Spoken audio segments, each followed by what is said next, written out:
Bonjour à tous, nous sommes aujourd'hui le vendredi 31 juillet 2026 et notre cher ami, l'ambassadeur Chas Freeman, est avec nous. Bon retour parmi nous, monsieur l'ambassadeur. Ravi d'être avec vous, Nima.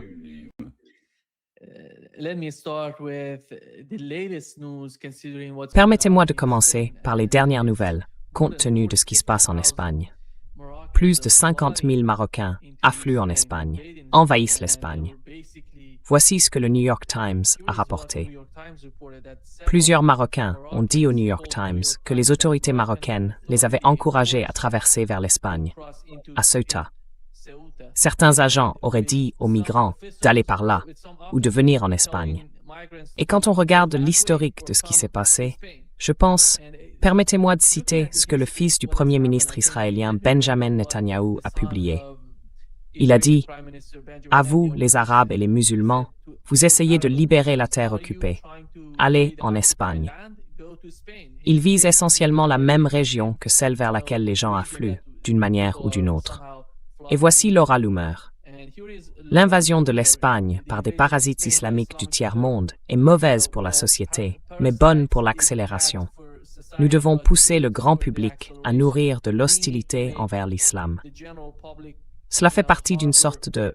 Je ne sais pas, comment définiriez-vous cela? Que pensez-vous de ce qui se passe en Espagne?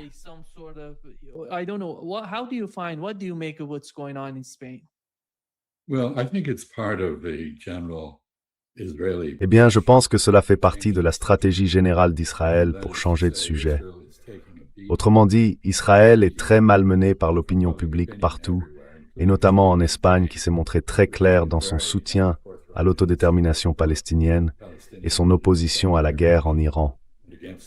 L'Espagne a même suspendu l'utilisation américaine de bases dans l'espace aérien espagnol pour soutenir cette guerre. Et je pense que ce que nous voyons ici, c'est une riposte orchestrée par Israël. Autrement dit, Israël et le Maroc entretiennent de très bonnes relations. En général, ils coopèrent militairement sur de nombreux sujets.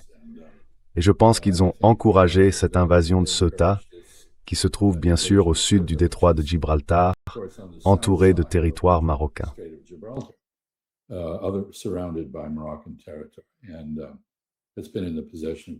Et c'est aux mains des Espagnols depuis des siècles. Le problème, c'est que si vous faites ça, vous créez d'énormes difficultés à l'Espagne dans plusieurs domaines. D'abord, bien sûr, sur le plan intérieur, il y a une opposition à l'immigration et certainement une opposition à l'immigration non contrôlée en Espagne. Même si l'Espagne a été exemplaire de manière générale dans sa gestion de l'immigration et qu'elle en a largement profité. Son économie a beaucoup bénéficié d'une immigration contrôlée. Mais là, elle ne l'est pas. Cela crée aussi des problèmes à l'Espagne avec l'Union européenne. Parce que l'accord au sein de l'Union européenne, c'est que si vous êtes dans une partie de l'Union, vous pouvez aller dans n'importe quelle autre partie.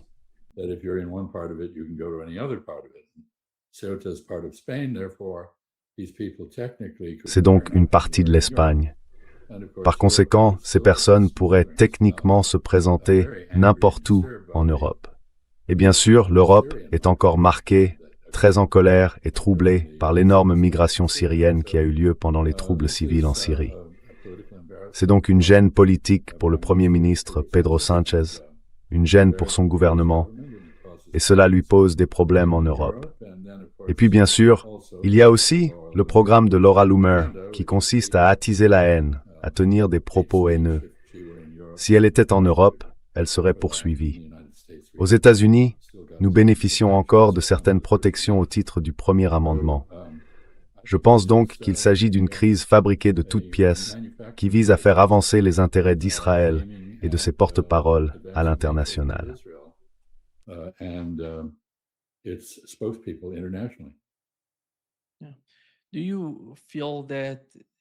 Selon vous, quel est le programme d'Israël en Europe, monsieur l'ambassadeur? Au fond, ils ne sont pas satisfaits de l'Europe.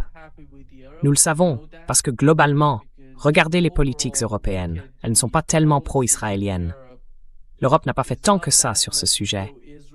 Certains gouvernements coopèrent avec eux, comme l'Allemagne et le Royaume-Uni. D'autres s'opposent à ce que fait Israël. Mais Israël a certains problèmes en Europe. Lesquels? Quelle est pour eux cette politique menée en Europe?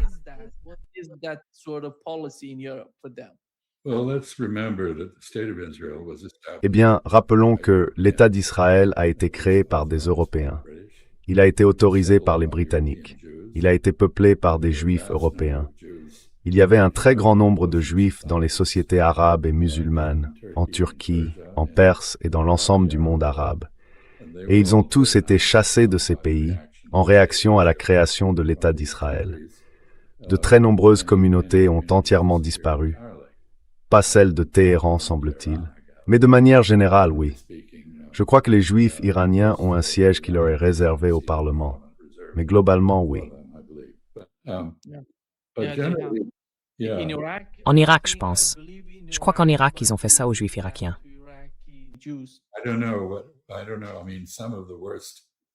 Je ne sais pas. Je ne sais pas. Enfin, certains des pires individus en Israël, les fascistes les plus féroces, Ben Gvir par exemple, sont originaires d'Irak. Je crois qu'il est en partie kurde, en partie arabe. Et cela montre bien qu'Israël aimerait être un pays européen. Il s'identifie à l'Europe.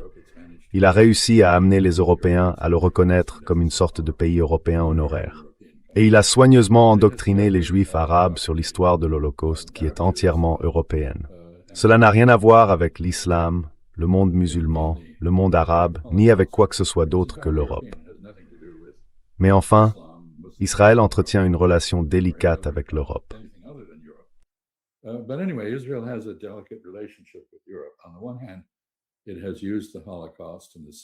D'un côté, il a utilisé l'Holocauste et le sentiment de culpabilité européen, dans des pays comme l'Allemagne en particulier, pour imposer une coopération et même obtenir des réparations et de l'aide. Il a eu des affinités avec certains partis antisémites d'extrême droite en Europe, y compris avec le gouvernement hongrois de Viktor Orban. Et il a bien sûr eu une relation ambiguë avec l'Espagne et le Portugal. En 1492, les Espagnols et les Portugais ont expulsé les musulmans et les Juifs de leur territoire.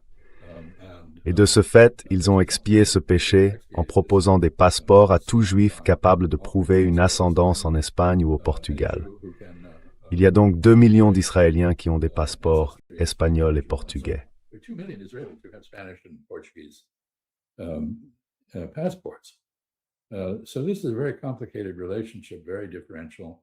C'est donc une relation très compliquée, très différenciée.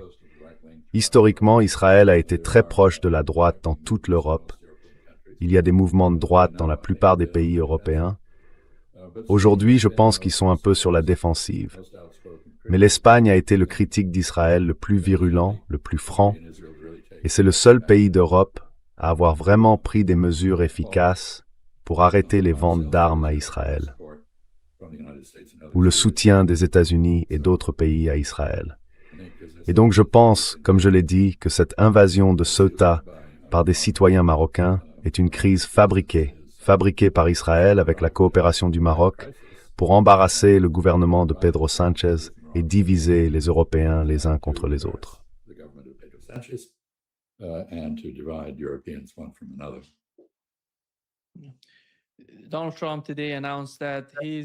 Donald Trump a annoncé aujourd'hui qu'il allait désarmer le Hamas. Il a déclaré que cette coalition pour la paix qu'il a créée était parvenue à une sorte de décision selon laquelle il voulait faire cela, et que le Hamas était d'accord. Puis, plus tard, le Hamas a publié un communiqué disant « Nous n'avons pas accepté ». Avant le retrait, il demande un retrait total d'Israël de Gaza. Et les principaux points de la déclaration qu'ils ont publiée sont les suivants. Israël met complètement fin à la guerre, se retire de Gaza, achève la première phase du cessez-le-feu et autorise la reconstruction ainsi que le déploiement de forces internationales de protection. Il démantèle les milices soutenues par Israël à Gaza. Il garantit l'autodétermination des Palestiniens et la création d'un État palestinien. Voyez-vous un seul point de cette liste qui puisse se réaliser? Israël accepterait-il l'un de ces points? Non, il n'y a absolument aucune chance qu'Israël accepte. Et bien sûr, dire que le Hamas ait jamais accepté de se désarmer sans condition est une déformation totale des faits. Le Hamas a toujours accepté, et l'a accepté dans d'autres négociations, de se désarmer si Israël faisait ce qu'il continue aujourd'hui d'exiger, c'est-à-dire se retirer de Gaza, permettre à Gaza de disposer de son autodétermination et d'être reconstruite dans le respect du droit international. C'est Donald Trump qui fait ce que font les agents immobiliers à New York quand ils sont au bord de la faillite. Ils essaient de trouver un pigeon à qui vendre un pont, vous savez, afin de tirer un avantage des circonstances actuelles. C'est une escroquerie totale. C'est une tentative de manipuler l'opinion publique, de changer de sujet. Cela n'a absolument aucune chance d'être mis en œuvre.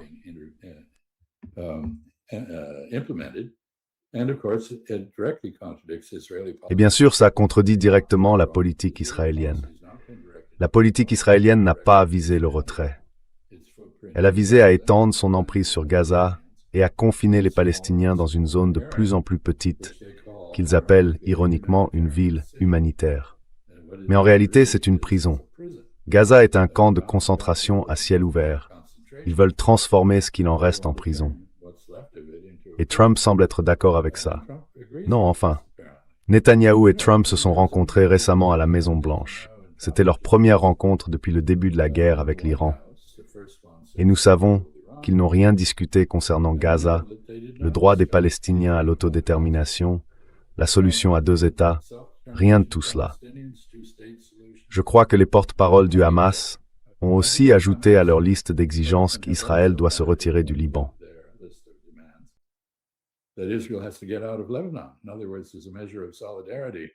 Autrement dit, il y a là une forme de solidarité avec les Libanais. Et je pense que l'un des points les plus intéressants, c'est que vous savez, la presse parle toujours des Houthis soutenus par l'Iran, du Hezbollah soutenu par l'Iran, de ceci soutenu par l'Iran, de cela soutenu par l'Iran, des milices en Irak soutenues par l'Iran. Je dirais que milice alignée sur l'Iran est plus juste. Je ne pense pas que l'Iran contrôle ces milices, ni même qu'il les soutienne particulièrement. Mais elles sont pro-iraniennes, elles ressentent une affinité avec l'Iran, et elles essayent d'aider l'Iran à se défendre contre l'agression américaine et israélienne. Mais ce qui est intéressant, c'est que les Houthis et le Hezbollah, ainsi que les Houthis et les milices chiites irakiennes, semblent se coordonner. Alors vous savez, je ne sais pas dans quelle mesure l'Iran est impliqué là-dedans, mais se coordonner. Donc vous avez une milice irakienne qui attaque.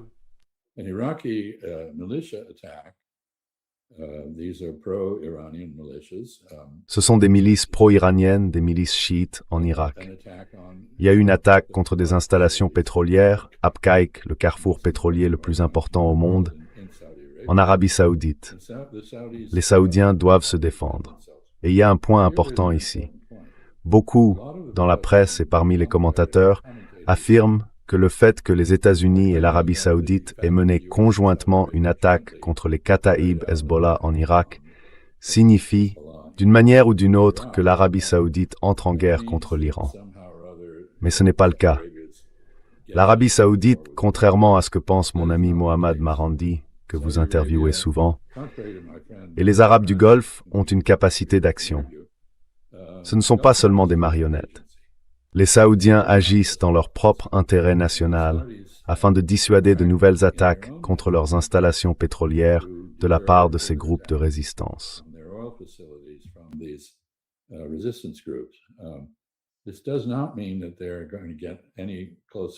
Cela ne veut pas dire qu'ils vont se rapprocher davantage des États-Unis dans le contexte de la guerre avec l'Iran. Ils ont leurs propres problèmes. En Sarallah, les Houthis ont réussi à attaquer une raffinerie à Jizan, dans le sud de l'Arabie Saoudite, sur la côte de la mer Rouge. C'est une zone adjacente au Yémen et aux zones Houthis au Yémen. Cette raffinerie a été mise hors service jusqu'à un moment donné le mois prochain, 3 ou 4 semaines, le temps de la réparer. Et c'est un nouveau coup porté aux approvisionnements mondiaux en pétrole, parce que cette raffinerie produisait les composants du carburant d'aviation et du diesel.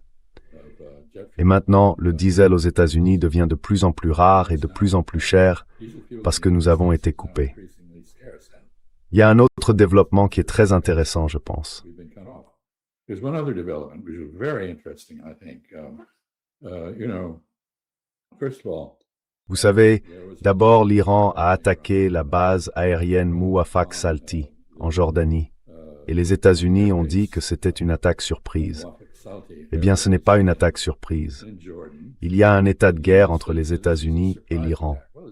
Et l'Iran est déterminé à montrer que les États-Unis ne peuvent pas mettre fin à cette guerre unilatéralement. Les États-Unis vont devoir faire des concessions à l'Iran pour que cette guerre prenne fin. Et je pense que le même message a été adressé dans un autre contexte, quand l'Iran a attaqué 2 navires transportant du gaz naturel au large de la côte méditerranéenne de l'Égypte. C'était un message à l'Égypte. Vous êtes un allié des États-Unis, mais vous feriez mieux de rester en dehors de cette guerre, parce que nous pouvons vous causer des dommages.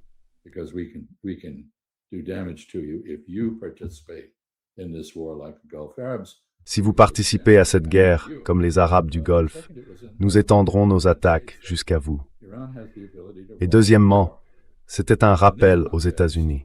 L'Iran a la capacité d'élargir la guerre.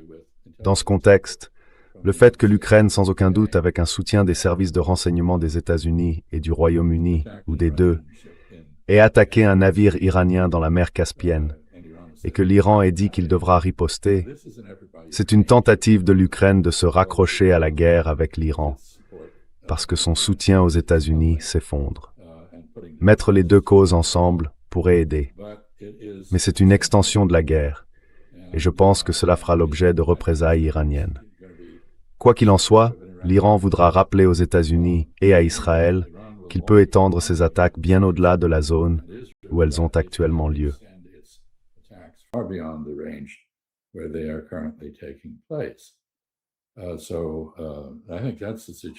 Je pense donc que c'est la situation. L'Iran n'est pas intéressé par des discussions avec les États-Unis et a déclaré qu'il ne le serait pas. Tant que les engagements du protocole d'accord, le retrait d'Israël du Liban, la fin des attaques verbales contre l'Iran, la fin des bombardements contre l'Iran et le respect de la gestion iranienne du détroit d'Ormuz ne seront pas tous mis en œuvre. Et la probabilité que cela arrive est quasiment nulle. Je pense donc que nous sommes dans une situation où cette guerre va se poursuivre jusqu'à ce que l'un des deux camps soit épuisé. Et c'est mon dernier point. En attaquant des cibles en Jordanie, l'Iran fait 2 choses. D'abord, il a pratiquement chassé les États-Unis du Golfe, à l'exception du Koweït, où nous apprenons maintenant que l'armée américaine envisage de retirer une grande partie de ses troupes parce qu'elles ne sont pas en sécurité.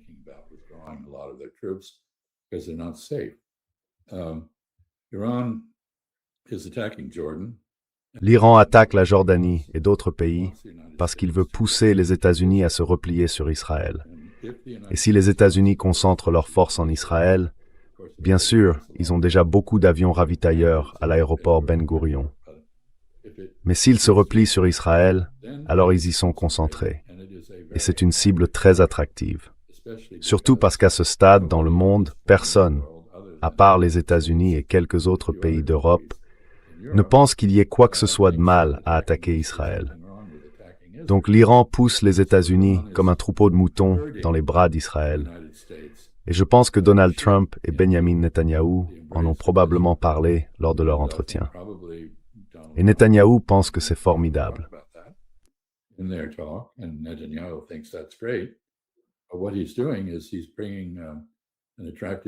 Mais ce qu'il fait, c'est qu'il installe sur son territoire une cible attrayante qui va attirer des attaques iraniennes. L'autre point, c'est que l'Iran mène une guerre d'usure contre les États-Unis. Et chaque fois qu'il provoque les États-Unis et les pousse à dépenser davantage de munitions contre l'Iran, il réduit encore les capacités américaines à agir à l'échelle mondiale. Et cela pousse à son tour l'armée américaine à dire à Donald Trump que ça suffit. Il faut que cela s'arrête. Nous nous affaiblissons au-delà de ce qui est raisonnable. Donc je pense que l'Iran sait exactement ce qu'il fait, et tout cela est très regrettable. Je veux dire, tout le monde se porterait mieux si cette guerre prenait fin. tout le monde veut y mettre fin, sauf Israël et Donald Trump. except Israel and Donald Trump. Here is what Voici ce qu'a rapporté Al Monitor. Selon ce média, les États-Unis ont déjà retiré plusieurs batteries patriotes d'Erbil en Irak, au Kurdistan irakien, et ils retireront toutes leurs forces militaires restantes du Kurdistan irakien d'ici au 30 septembre de cette année. Cette décision intervient après des attaques répétées de drones et de missiles iraniens contre des cibles américaines dans la région. Attaques dont il est devenu de plus en plus difficile de se défendre. Ces dernières semaines, au cours des 2 dernières semaines, les Iraniens se sont énormément concentrés sur le Kurdistan irakien. En gros, ils les attaquent tous les jours. Ils y détruisent quelque chose. Et maintenant, ce rapport vient de sortir. This is part of an Iranian strategy. Cela fait partie d'une stratégie iranienne visant à rendre la région intenable pour les forces américaines. Et c'est tout à fait logique. Il existe un état de guerre entre l'Iran et les États-Unis. Donald Trump ne veut peut-être pas l'admettre. Il veut peut-être croire qu'il peut déclencher ou arrêter cette guerre à sa guise, mais ce n'est pas le cas. Il y a 2 parties dans ce conflit. Et les Iraniens ont intérêt à réduire la présence des forces militaires américaines susceptibles de leur causer des difficultés. Cela concerne non seulement les forces militaires au Kurdistan irakien, mais aussi la présence du renseignement, celle de la CIA, et ainsi de suite. But the intelligence presence, the CIA presence, and so on, and the Mossad presence, both of which were instrumental. Et la présence du Mossad, qui ont toutes 2 joué un rôle déterminant dans la guerre de juin dernier contre l'Iran et dans l'incitation des Iraniens à la rébellion, avec des conséquences tragiques. Donc oui, l'Iran a en gros adopté les standards israéliens qui sont contraires au droit international. D'abord, l'attaque préventive. Si vous pensez qu'il est possible que quelqu'un déploie des forces quelque part, d'où elle pourrait vous attaquer, vous ne vous demandez pas s'il en a l'intention ou non. Vous contre-attaquez immédiatement. Et ensuite, les représailles ne sont plus proportionnées. Elles sont délibérément disproportionnées. Vous essayez de causer autant de dégâts que possible. They are deliberately disproportionate. You try to do as much damage as you can. So we're seeing this. Et c'est ce que nous voyons. Iran is not beaten. L'Iran n'est pas battu. Il n'est pas vaincu. Il n'est pas à court de munitions. In fact, I Et en fait, si j'ai bien compris, l'attaque contre l'aéroport Mouafak Salti, en Jordanie, a utilisé des missiles plus anciens, dont l'Iran se débarrasse en quelque sorte au profit de systèmes plus modernes. Apparemment, on observe la même chose dans la guerre en Ukraine. Les Russes ont décidé d'écouler une grande quantité de vieilles roquettes, bombes et autres matériels soviétiques, tout en produisant des systèmes plus récents et plus performants. Donc pour l'Iran, il s'agit essentiellement d'écouler les stocks. Et la profondeur des stocks de munitions iraniens reste importante. Ils peuvent continuer ainsi indéfiniment. still deep. They can continue this indefinitely.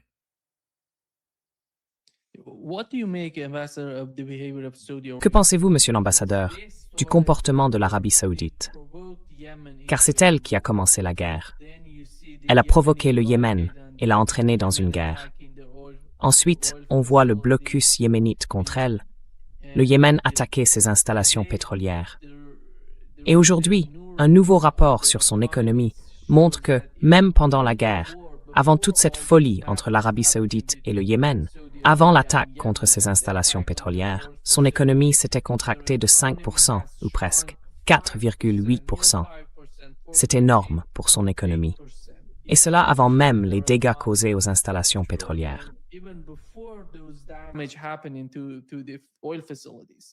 Well, let me say, I'm not convinced. Eh bien, permettez-moi de le dire, je ne suis pas convaincu que l'Arabie saoudite ait ordonné l'attaque contre l'aéroport de Sanaa. Elle a été menée par le gouvernement yéménite internationalement reconnu, qui est parrainé et soutenu par l'Arabie saoudite. Mais, si j'interprète correctement certains commentaires saoudiens, ce ne sont pas eux qui l'ont ordonné. Ansar Allah, les Houthis, les en a tenus responsables, ce qui se comprend. parce que Ansar Allah est en guerre avec le gouvernement internationalement reconnu à Aden. Quoi qu'il en soit, il ne m'apparaît pas clairement que les Saoudiens aient réellement pris une décision aussi stupide. S'ils l'ont prise, c'était une décision stupide. Mais je pense que leurs mandataires au Yémen l'ont prise à leur place. Maintenant, ils ont un problème, parce que les Yéménites se coordonnent avec les milices irakiennes, comme je l'ai mentionné, ainsi qu'avec l'Hezbollah. Et les Saoudiens sont acculés.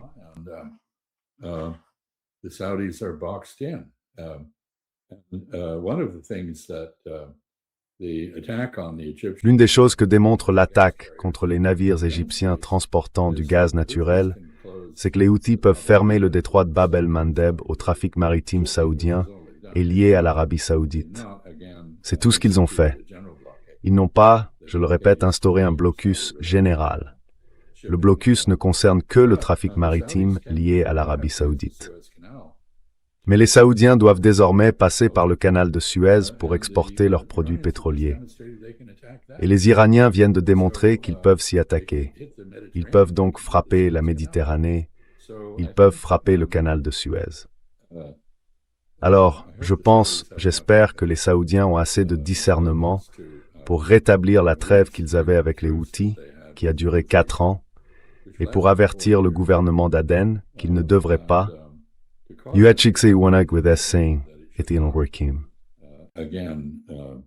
provoke an attack on the kingdom. As for the economy, of course, Quant à l'économie, bien sûr, les exportations de pétrole sont en baisse, en volume. En valeur, elles ont augmenté. Mais l'économie du royaume ne dépend plus entièrement du pétrole comme autrefois. Elle est plus complexe. Et les porte-conteneurs, ainsi que d'autres flux qui entrent et sortent des ports saoudiens dans le golfe Persique et en mer Rouge, ne passent plus normalement. L'Arabie saoudite a donc vu une grande partie de ses liaisons de transport avec le reste du monde, sinon interrompues, du moins ralenties, entravées et perturbées. Je ne suis donc pas surpris que l'économie en pâtisse. Et je suis sûr que c'est douloureux, parce que les Saoudiens enregistrent des déficits depuis un certain temps. Ils ont un État-providence très étendu qu'ils doivent financer. C'est au fond ce qui assure la survie de la monarchie. Which is essential to the survival of the monarchy. Le Guardian a rapporté hier que les forces saoudiennes préparaient une offensive majeure contre les Houthis dans le centre du Yémen. Et l'Arabie saoudite se prépare à une éventuelle offensive terrestre et maritime pour briser le blocus des exportations de pétrole. Pensez-vous qu'ils vont le faire? Ce serait du suicide?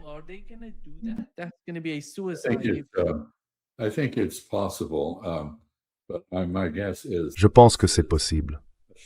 Mais à mon avis, il s'agit d'une démonstration de force pour appuyer les négociations avec Ansar Allah et tenter de mettre fin à tout ça.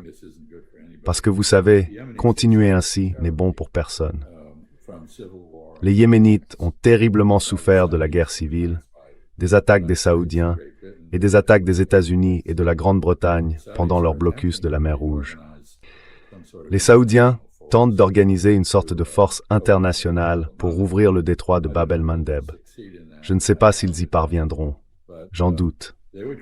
Mais de toute évidence, ils aimeraient faire intervenir de nouveau les États-Unis contre le Yémen. Mais je veux souligner un point qui est bien trop souvent passé sous silence. La marine américaine a des problèmes de ligne d'approvisionnement.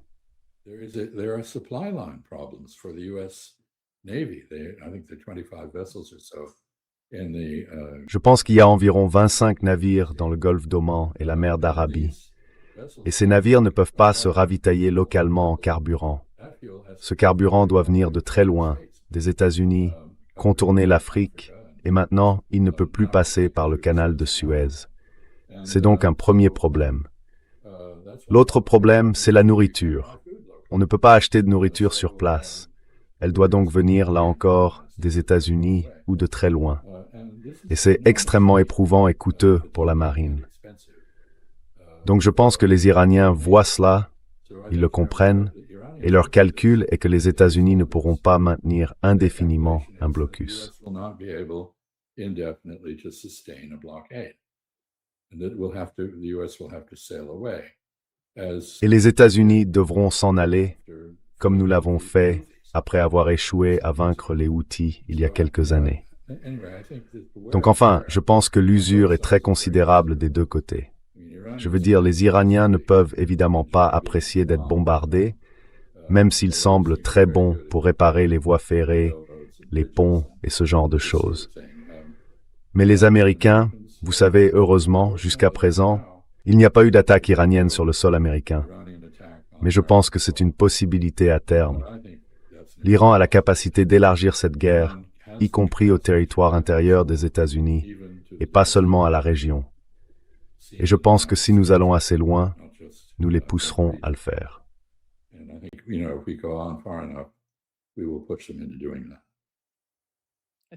Je pense que c'est le rêve de Benjamin Netanyahu et de Zelensky. Tous les deux veulent que cette guerre continue.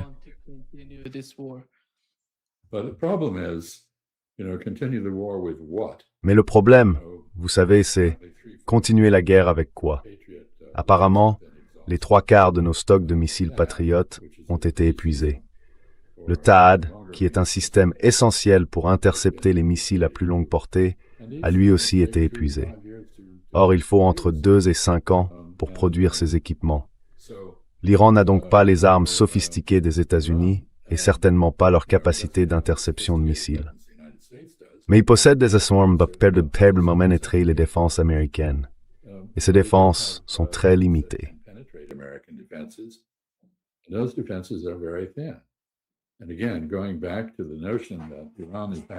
Et là encore, pour revenir à l'idée que l'Iran cherche en réalité à forcer les forces américaines à se concentrer sur Israël, l'Iran a la capacité de frapper Israël très efficacement. Et aujourd'hui, plus que jamais, en raison de l'épuisement de ses capacités d'interception. Donc, vous savez, ce que j'ai entendu, c'est qu'en Jordanie, les États-Unis s'abstiennent d'intercepter les missiles iraniens s'ils peuvent déterminer qu'ils ne risquent probablement de tuer personne. Ils les laissent simplement passer parce qu'on ne peut pas se permettre d'épuiser davantage nos stocks.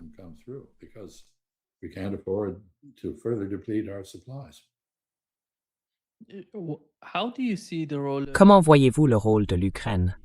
Et il semble que Zelensky soit prêt, qu'il veuille fusionner les deux guerres. Ça va l'aider. Et voici ce qu'il a déclaré sur Fox News. Ce conflit avec l'Iran est-il lié à votre guerre contre la Russie?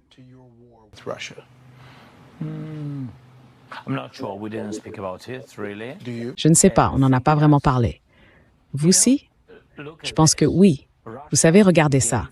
La Russie a donné des drones à l'Iran. L'Iran a utilisé ces drones pour attaquer des pays du Moyen-Orient et Israël. C'est vrai? Oui, c'est vrai.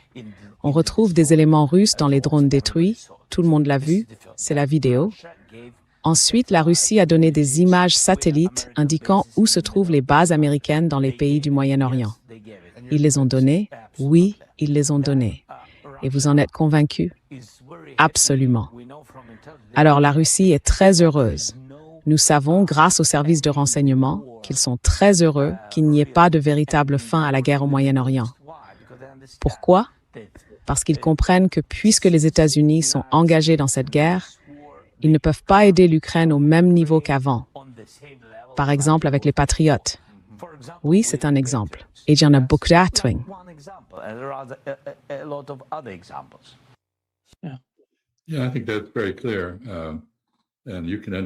Oui, je pense que c'est très clair, et on peut certainement comprendre son point de vue. C'est très regrettable, cependant.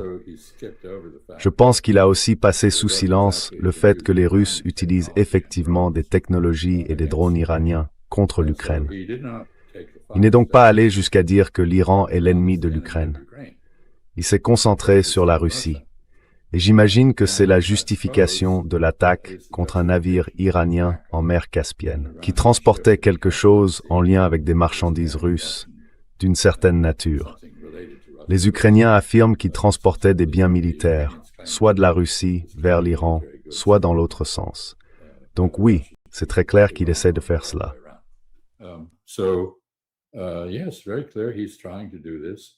And we see, Laura Loomer, the infamous Laura. Et on voit, vous savez, Laura Loomer, la tristement célèbre Laura Loomer, que vous avez citée au début, une islamophobe qui, au fond, manipule Donald Trump et orchestre des attaques contre des gens de l'administration qu'elle considère comme anti-Israël ou pas assez favorables à Israël.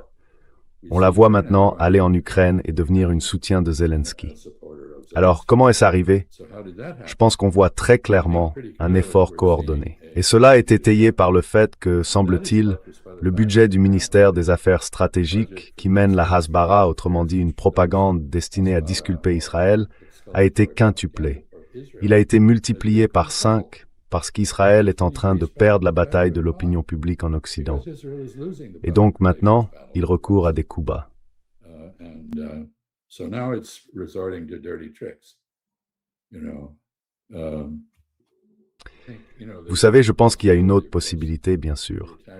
L'attaque contre les navires égyptiens pourrait avoir été une opération sous faux pavillon israélienne. Nous n'en savons rien. Israël a beaucoup d'antécédents en la matière. Donc tout cela devient encore plus confus. La guerre ne va pas disparaître. Elle s'étend. Il n'y a aucune perspective de diplomatie pour y mettre fin. Parce que les États-Unis ont complètement violé toutes les normes diplomatiques et n'ont pas d'émissaire auprès de l'Iran qui ait la moindre crédibilité, et Donald Trump ne comprend pas ce qu'il fait. Et manifestement, il a commencé cette guerre sans rien comprendre à l'Iran, ni aux Iraniens, et il la poursuit sur cette même base. Il part du principe que si vous frappez l'Iran assez durement, il se rendra. Mais il ne se rendra pas. Donc la guerre va continuer.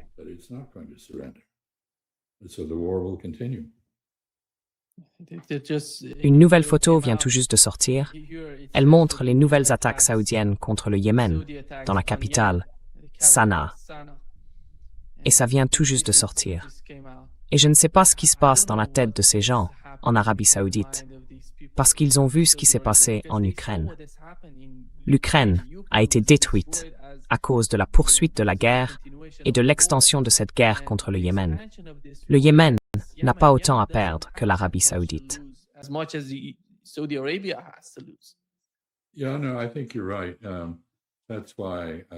Oui, non. Je pense que vous avez raison. C'est pour ça que je l'ai dit. Et je pense que l'Arabie Saoudite aurait intérêt à agir avec sagesse. J'espère qu'elle accompagne ce qu'elle fait militairement ou ce qu'elle menace de faire par une négociation avec Ansar Allah. Parce que cette guerre ne sera bonne pour personne, ni pour eux, ni pour les Yéménites. Et je ne pense pas qu'elle serait bonne non plus pour l'autre gouvernement au Yémen à Aden.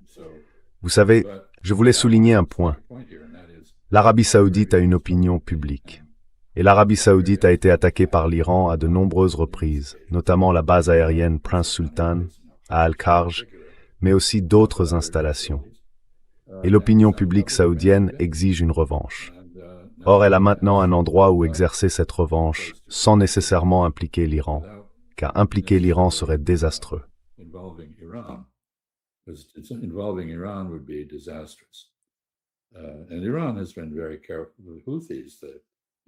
Et l'Iran a été très prudent.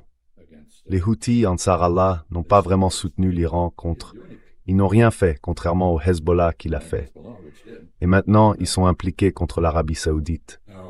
Mais je vois là un ensemble de politiques saoudiennes visant à défendre le royaume contre des menaces perçues venant d'Ansar Allah, des milices irakiennes et par le passé, du Hezbollah. Et j'imagine que une partie du tableau ici, c'est l'agitation à Bahreïn, où la population est de plus en plus éloignée de la monarchie. Et ils n'ont pas la possibilité, à Bahreïn ou ailleurs dans le Golfe, de faire ce qui vient d'être fait en Jordanie. Des Jordaniens se sont réunis et ont écrit une lettre ouverte disant « Retirez les forces américaines, parce qu'elles représentent une menace pour nous et non un moyen de nous défendre. » La Jordanie est une monarchie constitutionnelle, et ils peuvent faire cela. Mais n'essayez pas ça dans l'un des pays arabes du Golfe.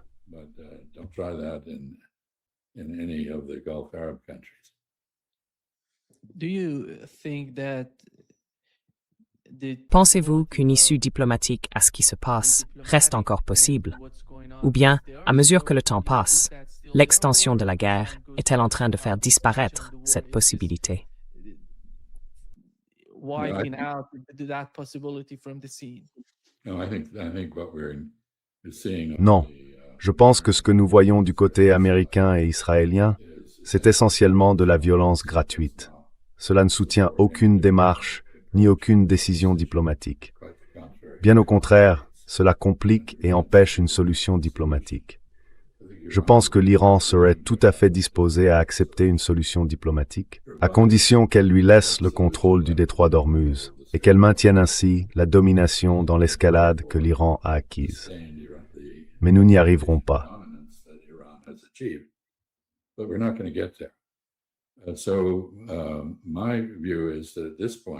Donc, à mon avis, à ce stade, la seule solution diplomatique envisageable serait une solution organisée non pas par les États-Unis, mais par une coalition d'acteurs internationaux, de pays qui ont un intérêt à la liberté de navigation dans le détroit d'Ormuz. Ils pourraient s'asseoir avec l'Iran et Oman et élaborer un ensemble de règles pour la gestion du détroit d'Ormuz, acceptables pour eux comme pour l'Iran et Oman, et qui préserverait donc, sinon, une liberté de navigation totale, du moins une grande partie de cette liberté. Pourquoi? Parce que vous savez, regardez autour du monde. Vous verrez des pays comme la Chine, l'Inde, beaucoup d'autres, le Japon, la Corée, les Européens, qui ont tous un intérêt majeur dans le régime auquel est soumis le détroit d'Ormuz.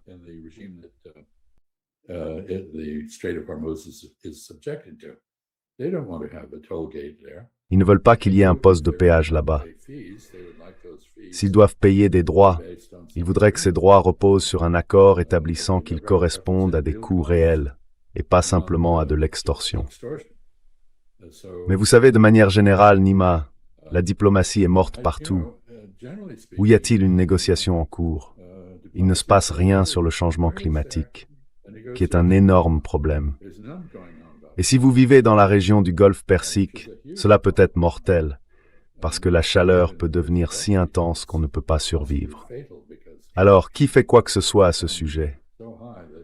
On vient de voir que la Chine, dans son nouveau plan quinquennal, prévoit apparemment de prendre la tête mondiale dans la lutte contre le changement climatique, parce que les États-Unis ne se sont pas seulement désengagés, mais ont en réalité essayé de saboter les efforts visant à résoudre ce problème.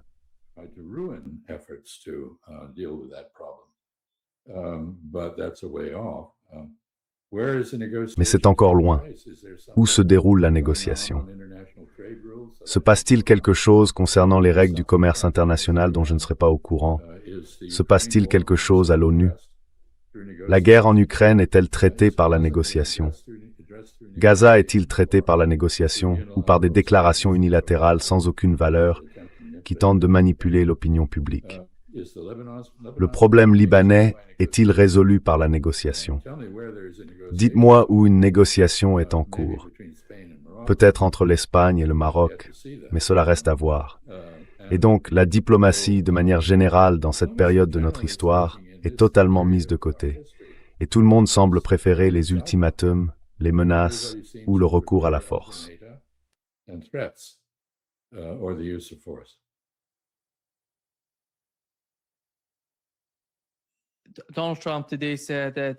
Donald Trump a déclaré aujourd'hui qu'il voulait poursuivre le conflit. Il estime que l'Iran est en train de... Il a dit qu'ils étaient faibles. En ce moment, ils deviennent un peu plus forts, mais ils vont redevenir faibles.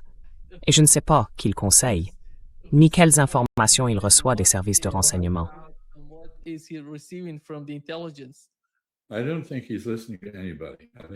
Je ne pense pas qu'il écoute qui que ce soit. Je pense que tout cela relève entièrement de son fantasme. Et nous savons qu'il a l'habitude de créer des réalités alternatives qui n'ont aucun rapport avec la situation réelle du moment. Donc, là encore, c'est la même erreur de jugement stupide qui a conduit à cette guerre.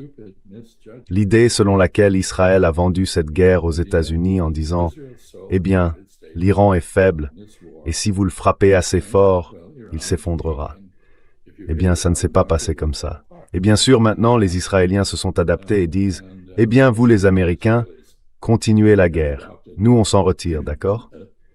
Nous ne voulons plus en faire partie. » we don't want to be part of this anymore. So you, let's you and him fight. Alors, vous laissez, No, we don't want to. vous le laissez, lui et vous, vous battre. Ils disent, vous savez, nous ne voulons pas prendre part au combat. C'est quand même incroyable qu'ils disent ça et que Donald Trump l'accepte. Mais il s'avère que tout son objectif en politique étrangère n'est rien d'autre que de flatter son ego. Il n'y a aucun processus d'élaboration des politiques à Washington. Personne ne prend en compte les renseignements, ni ce qu'il faudrait faire dans les circonstances. Tout tourne autour de Donald Trump, Donald Trump, Donald Trump. Et Donald Trump dit, je n'ai pas besoin de me référer au droit international. J'ai ma propre idée de ce qu'il faut faire, et je n'ai pas besoin de lire les renseignements. Je sais ce qui se passe. I don't need to read the intelligence. I know what's going on. I know more than the generals and the intelligence people do. J'en sais plus que les généraux et les services de renseignement sur ce qui se passe. Donc c'est un homme atteint de démence. Il n'est pas sain d'esprit, et nous en payons tout le prix. Et je pense qu'il sera sanctionné lors des élections de mi-mandat pour cela.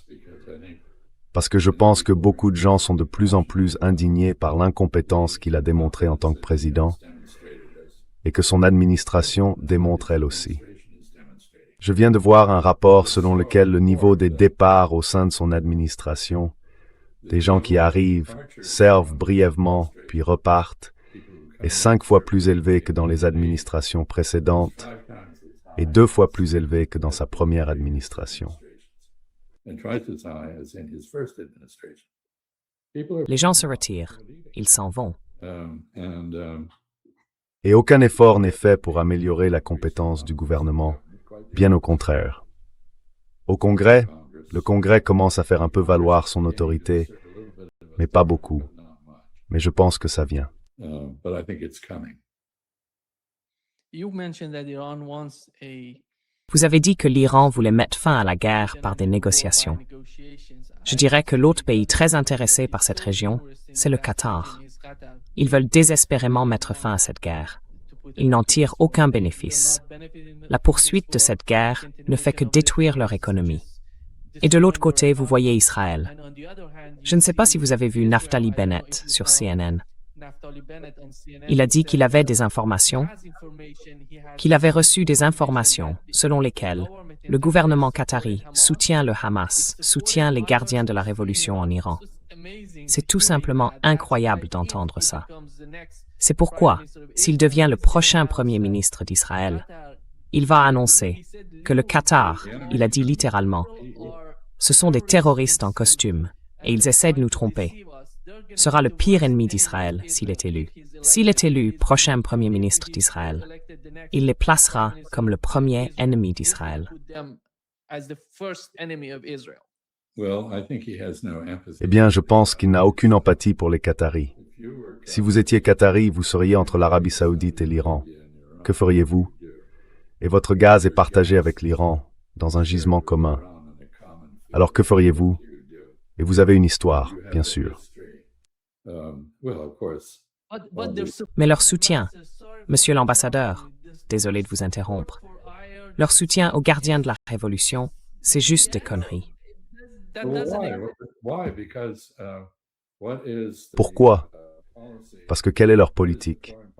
Quelle est la politique étrangère des pays arabes riches? C'est de soudoyer les gens, de les payer pour qu'ils fassent certaines choses. Et pourquoi? Si vous étiez Qatari et que vous vouliez être protégé des gardiens de la révolution islamique, qu'est-ce que vous feriez? Vous vous rapprocheriez des gardiens de la révolution. Alors ils se disent enfin, les gardiens de la révolution se disent, ça ne sert à rien d'attaquer le Qatar. En fait, ils nous aident. Donc les Qataris sont sortis de la guerre. Entre-temps, bien sûr, la grande base au Qatar a été pratiquement détruite. Donc les États-Unis ont quitté le Qatar, j'imagine. Ils se comportent donc de manière très pragmatique. Je ne pense pas que nous devrions en être surpris le moins du monde. Et je dirais que dès que les Saoudiens auront une excuse pour le faire, ils suivront l'exemple qatari. Et puis, qui va reconstruire l'Iran après tous les dégâts qui ont été causés. It's going to be Gulf Arabs Ce seront les Arabes du Golfe qui voudront gagner de l'argent en reconstruisant l'Iran. Ils en ont les moyens et ils voudront de bonnes relations avec l'Iran. Ils ne voudront pas être dans le viseur des gardiens de la révolution, ni connaître davantage de guerre. Et donc, vous savez, tout cela est masqué par ce qui se passe en ce moment. Ce sont au fond des évolutions tactiques. Stratégiquement, le Golfe Persique va devenir une zone où les gens auront des relations normales avec l'Iran, et réciproquement. L'Iran aura des relations normales avec ses voisins de l'autre côté du Golfe, peut-être même avec Bahreïn. Mais, vous savez, certains parlent de l'Irak qui réabsorberait le Koweït. Je ne le pense pas. En revanche, je crois que les Koweïtiens doivent eux aussi comprendre que la présence de forces américaines sur leur territoire fait d'eux une cible. Having U.S. forces on their territory makes them a target. And I think they will applaud the departure of those forces. Et je pense qu'ils applaudiront le départ de ces forces s'ils parviennent à un accord avec l'Iran, selon lequel ce départ signifie qu'ils ne seront plus la cible d'attaque des gardiens de la Révolution. Donc je ne trouve rien d'étrange à cela. Vous savez, enfin, ce qui est intéressant, bien sûr, c'est que l'émir du Qatar est un descendant direct de Mohammed ibn Abd al-Wahhab, le père du salafisme saoudien.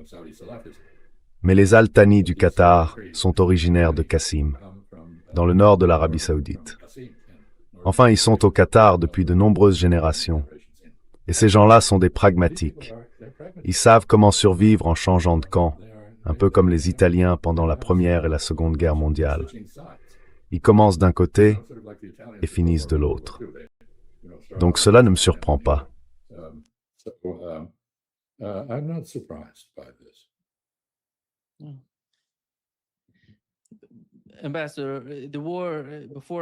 Monsieur l'ambassadeur, avant de conclure, j'aimerais savoir quelle est votre compréhension de l'évolution de la guerre en Ukraine.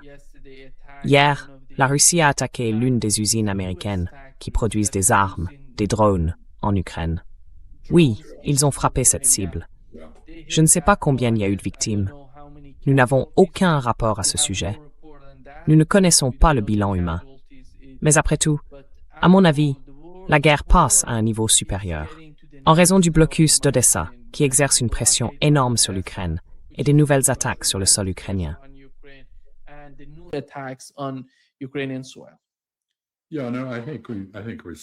Oui, non. Je pense qu'on assiste à la phase finale des Russes dans la guerre en Ukraine. Et d'ailleurs, Vladimir Poutine a dit à plusieurs reprises qu'il s'agissait de la dernière phase de la guerre. La guerre va prendre fin. Qu'est-ce qu'il veut dire par là? Il ne parle pas d'un accord diplomatique pour mettre fin à la guerre, parce qu'il a constaté qu'il était impossible d'y parvenir par le dialogue avec les États-Unis. Et les Européens refusent stupidement de parler aux Russes pour mettre fin à la guerre. Ils veulent que les Ukrainiens continuent à se battre. Mais ce qui se passe, c'est que les Russes appliquent leur stratégie d'usure de l'armée ukrainienne. Chaque Assénien qu'ils tuent sur la ligne de front, c'est un combattant de moins pour résister à leur avancée. Et ils avancent. Ils prennent des objectifs stratégiques, lentement mais sûrement.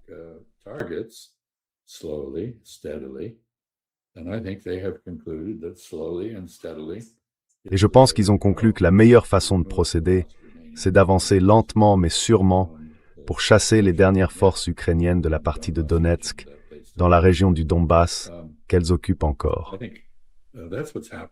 Donc je pense que c'est ce qui se passe. Les Ukrainiens ont bêtement escaladé contre la Russie, et les Russes ont répondu par le blocus d'Odessa. Et l'Ukraine finira probablement par devenir un pays enclavé. Entre-temps, l'Ukraine montre tous les signes d'un effondrement sous la pression. Je veux dire, Zelensky a limogé le ministre de la Défense, à qui l'on attribuait à juste titre le mérite d'avoir sauvé l'Ukraine d'un désastre total. Pas de l'avoir sauvé, mais de l'avoir tiré du désastre. Et il a limogé d'autres généraux, ainsi que Syrski, le commandant en chef des forces. Ce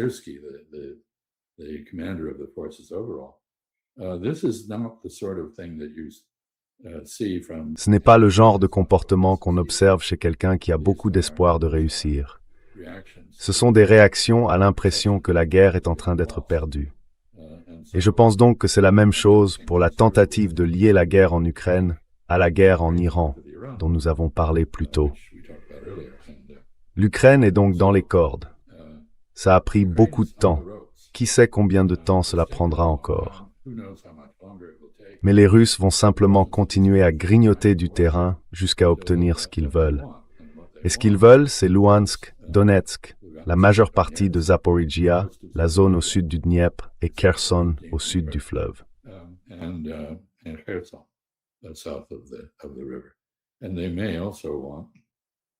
Et ils pourraient aussi vouloir Odessa. Nous verrons. Mais l'Ukraine est durement frappée, et comme Zelensky l'a indiqué dans l'extrait que vous avez diffusé, elle ne reçoit plus le soutien des États-Unis et des autres pays qu'elle recevait autrefois. Vous savez, la pire chose qui pourrait arriver à l'Ukraine, ce serait que les Chinois décident de couper l'approvisionnement en pièces pour ces drones. Vous avez mentionné cette usine de drones. Les pièces viennent de Chine. Vous savez, c'est aussi le cas des pièces pour les drones russes. La Chine vend aux deux camps. Vous savez, je crois vous avoir raconté un jour que j'avais demandé à mon professeur de thaï quelle était la différence entre les Thaïlandais d'origine chinoise et ceux qui ne le sont pas, les Sino-Thaï et les Thaïlandais ordinaires.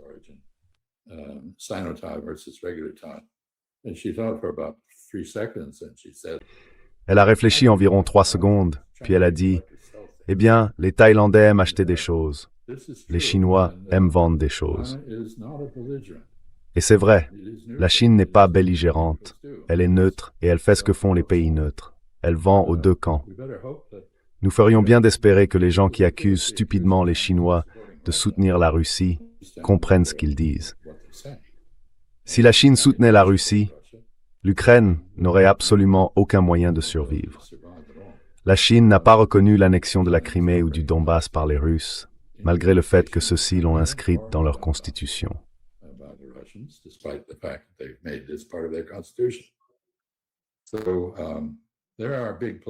Il y a donc de grands acteurs dans cette affaire, et je ne pense pas que les Européens se rendent service en refusant de parler aux Russes.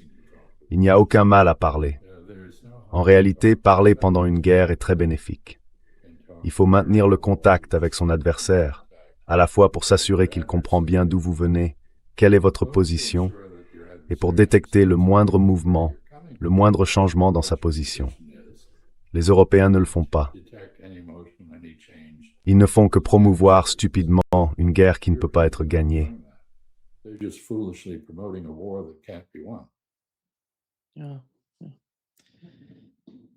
Merci beaucoup, Monsieur l'ambassadeur, d'être avec nous aujourd'hui. C'est toujours un grand plaisir. Ce n'est pas vraiment un plaisir de parler de la façon dont les choses évoluent, mais continuez votre bon travail. Merci. Thank you.